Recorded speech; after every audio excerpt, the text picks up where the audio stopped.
Magandang umaga sa inyong lahat or good morning to all of you. Ngayon, ang i-share ko sa inyo is about this motorcycle Raider, Suzuki Raider.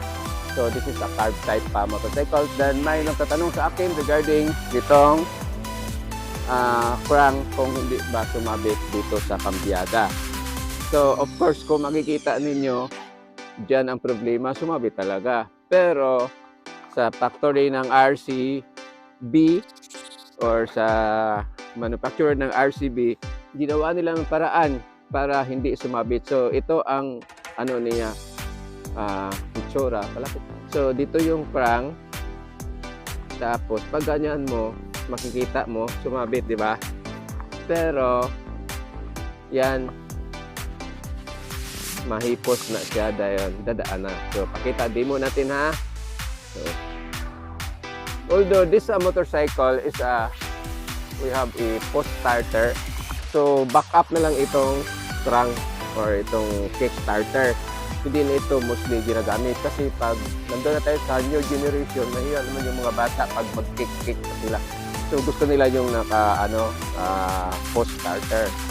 So yun, kaya tayo unlock yung stand.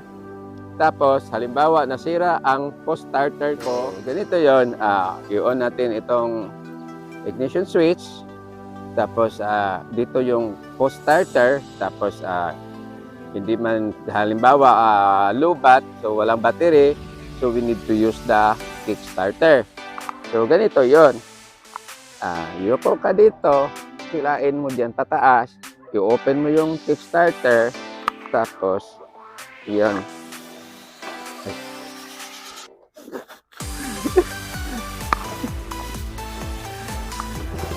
Yan, under na. So, yun lang.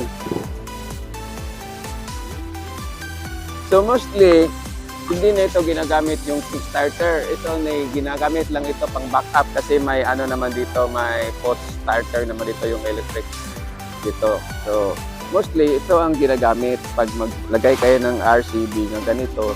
Hindi ka nagagamit ng kickstarter. Katulad ng Rossi namin, hindi na nagagamit minsan yung yung kickstarter ng Rossi, hindi yan nagagamit. So yun ang iano ko sa inyo. Dito. So sa regarding this one here, itong gear niya is mapopold ito, yung gear naman, itong kambyada. What it is just gear, tawag yun, gear pedal o kambyada, basta kambyada, mapupold ito para makalusot itong crank. Pero dahil sa hindi pa na-upgrade ng RCB, sana mapupold din itong malaki. So pag kick mo, then halimbawa na close na ano mo na ito, natupi na, pag kick mo, yung pagpedal mo dito sa may bandang cape na area para hindi sumabit dito sa footrest. So yun lang, pero mostly dahil mahilig rin kasi ang gandang ibang maniho, kung gusto niyo matry, pwede kayo samantalang lagyan niyo ng ganito yung ano ninyo, motorsiklo, tapos i-try niyo lalo na sa yung mag-highway ka, ang sarap yung pakiramdam dahil sa komportable yung paa. So in fact, galing pa ako doon sa nagta-travel, madaling araw sinubukan ko, although I think maliit lang itong motorsiklo para sa akin. So, it's nice. So, yun lang ang isi-share ko sa inyo. Kaya ako nag-video nito dahil sa tanong na hindi ba sumabit. So, pag ibaba mo na ito, crank mo, sumabit talaga. So, yung ganito, halimbawa may maghihiram sa inyo, yung nasanay na hindi gumagamit ng post starter, mo lang, i-warning mo lang regarding dito na baka bigla nilang yan, masira itong yung kambyada yung sa paa. So hindi ako masyadong expert regarding this one kasi diyan lang ako gumagamit nito.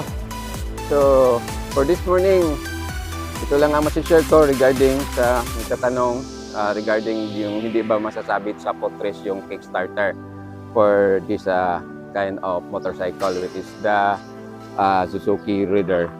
So maraming salamat. Again, thank you very much for watching. God bless you all. Have a nice morning ahead of you.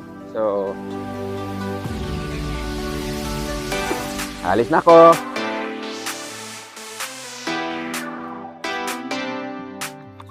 Ano itong mask ko?